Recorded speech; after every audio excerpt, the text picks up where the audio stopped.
welcome back to the channel. We are on episode 9 of the CB750 build project, Project Loki. On this one I'm doing some brake assembly stuff. I have some adjustments to make on that. I'm doing clutch assembly because I finally got like the shifter lever and everything kind of built for that, for the forward controls. Some kicker adjustment stuff, and then another proof of life on the chopper. I promise it still worked. Emphasis on worked. We'll get to that later. But yeah, let's get at it. So, today I was working on brakes, sort of. So the problem I've had repeatedly is, because this is a drum, it's difficult. So before, I had a shift rod that went from here up to here, and then there was a thing that came through, and then that had another little lever that hooked up somewhere up there. It was just all kinds of janky.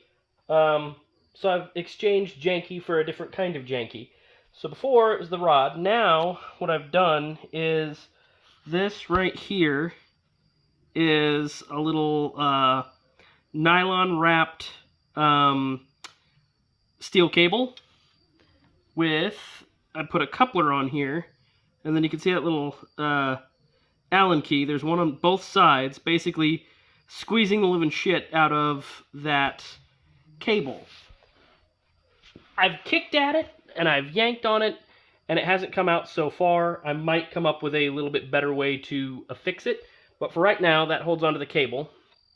And then I put this is stainless steel rod, or all thread basically, that I put into here. So you got cable that comes about halfway in, and then you got all thread that goes about halfway into this little coupler piece.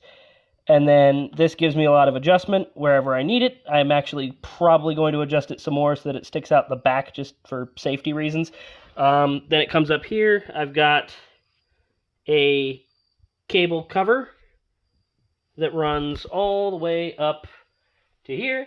And then I've got two little points on the engine that I've got like the little half moon clamp things. So they're in there like that, just to run the cable through, and the cable comes up. I know it looks like it's going to hit this, but it doesn't actually do anything to it because it just stays bent. And then it comes up here to the rod, or the actual brake lever, and then brakes actually, if I can, right there, that's where it's locked out. Back here, locked all the way up. And then when I release, yep, comes back. So what I think I'm going to do still is, obviously I need to get an actual foot peg on here instead of just this nut. I think I'm just going to run the foot peg straight through here. Originally, I was going to have this little guy mounted down here in this hole.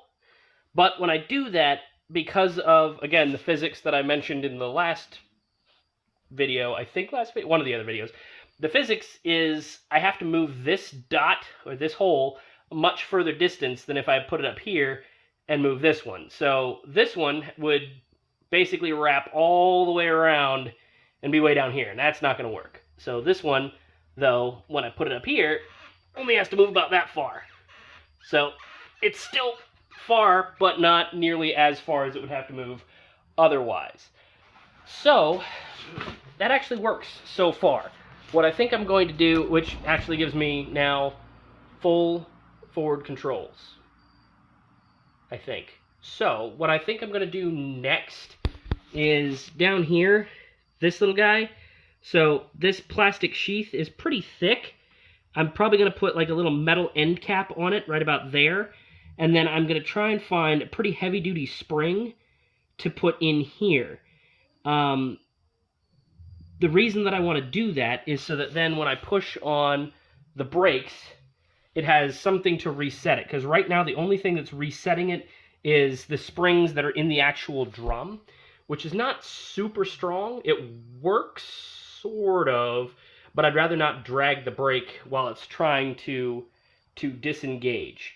So what I think I'm actually going to do is, like I said, put that spring in here That way, when I release the brake, the spring will try and expand in between this piece of plastic and this coupler, and it'll force those apart, and when it does that, it'll reset the brake a little bit more positively. That's how the old one was on the rod itself. Yeah, but it was just this little tiny baby spring was all that was resetting it.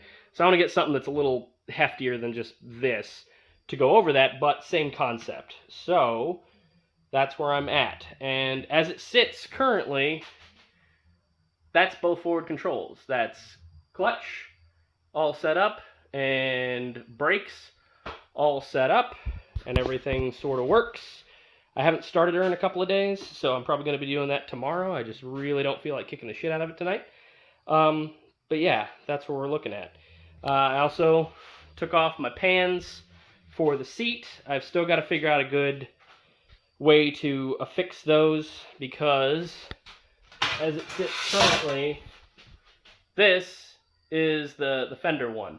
It doesn't want to cooperate and stay curved. So I'm going to have to get a better way to heat it up, curve it, and then get it to keep that position a little bit better, so that then when I weld them together and send it off to my buddy to do the actual seat after the new year, it'll be a little bit better. But that's where I'm at right now. So everything works, sort of. I'm going to test it a lot more before I really trust that brake setup with my safety. But if it works, I can translate that same concept from here to the front. And then I can run the cable up and have the cable go into here and do it that way. So it'll be basically the same concept. Run a cable out of here, down to that front drum, and that should, in theory, work, because I only want to be able to... I don't want to have just one brake. I'd rather have two, just in case one decides to say, nope, you don't get to survive today. I'll have a backup. So that's where we're at. Brakes done halfway. More to follow. All right. Continuing work on the chopper. I think it's actually ready to ride, tentatively. So, as mentioned the other day, today was going to be buttoning up some things. And I think I actually did a pretty good job of buttoning things up. So, down here, this is the updated brake line. So I redid this little guy just because I wasn't feeling super confident with how well it was attached. So I went through, corrected this, fixed it some more. I have even more cable that's now in here and being pinched a lot harder by a much bigger screw instead of the little tiny set screws I was using before, something a little beefier just to make sure that it actually gets positive contact with it. And moving up here, still following the brake lines all the way up to my new and improved foot pegs. So I went through and I actually made these little dudes, and it's basically just some solid bar stock that's drilled, and I got some rubberized coating on it, so it actually has some good connectivity and good feel to it. They look correct. I also went through, and for those of you who have actually seen this thing in person, you knew that this was bare originally, just bare metal, and it also used to stick out quite a bit from the bike. So it was because there was a bend right about here in the actual kicker lever. So it kicked out, and it probably sat about right out here. So now I've gone through, I heated it up, put it in my new vise, and yeah, straightened it back out. Got a little cover for it out of an old, I think it's a Harley, rear passenger foot peg cover. So now I have this as a positive, better kicker than before. Additionally, so yeah, I've got the controls are good on this side. Whoa. Controls are similarly good on this side. There we go. So same thing, and then I don't know if you'll be able to hear it, but it actually shifts like it's supposed to. Yeah. I have functioning brakes, so let's see if I can get this to actually show what I'm trying to show. But there's the brakes locked out, and then I release, and the brake comes back as it's supposed to, and yeah, everything sits right about where I want it. So when I'm actually sitting on the bike, that's about where my foot goes down to for the brake. And then for this side,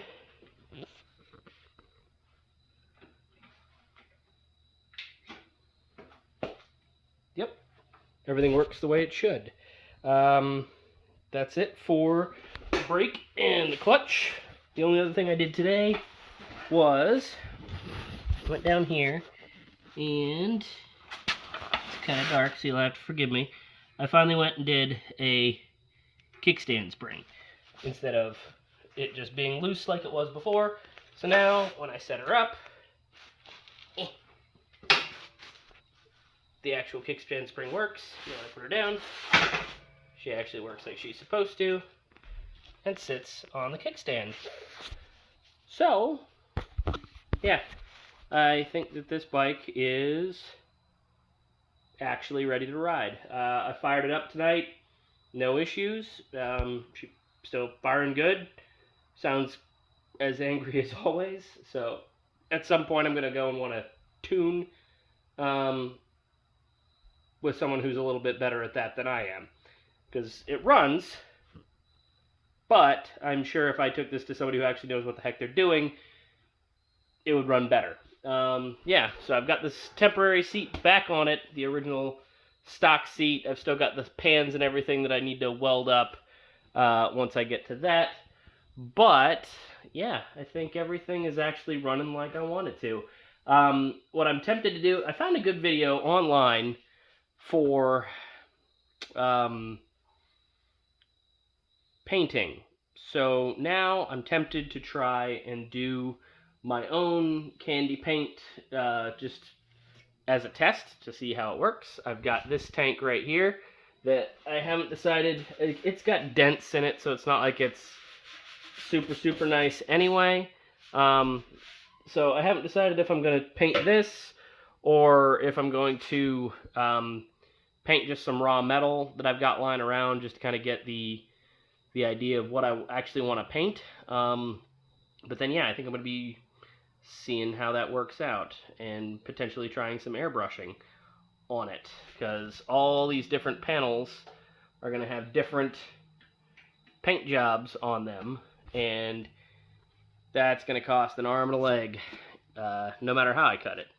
But we'll see. So, yeah, everything works like it should. I don't think I'll be able to get her started right now without kicking it for a while, but I can give it a shot, see if she's feeling any more cooperative. Give me 1 second.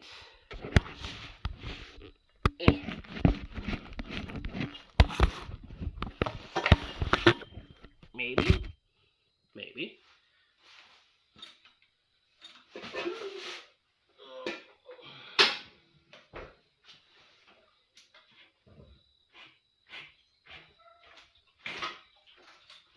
She wants to go. Okay. There's one.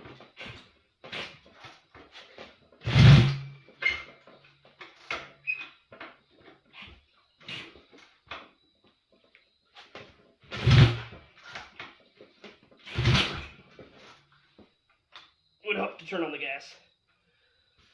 Whew.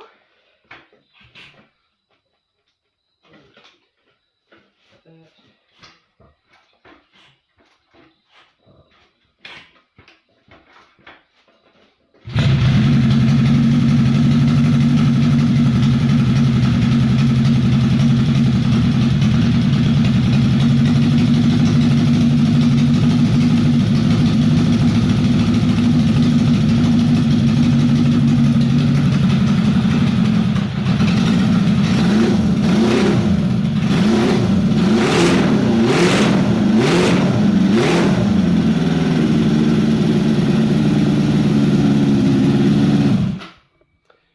So yeah, she's a runner.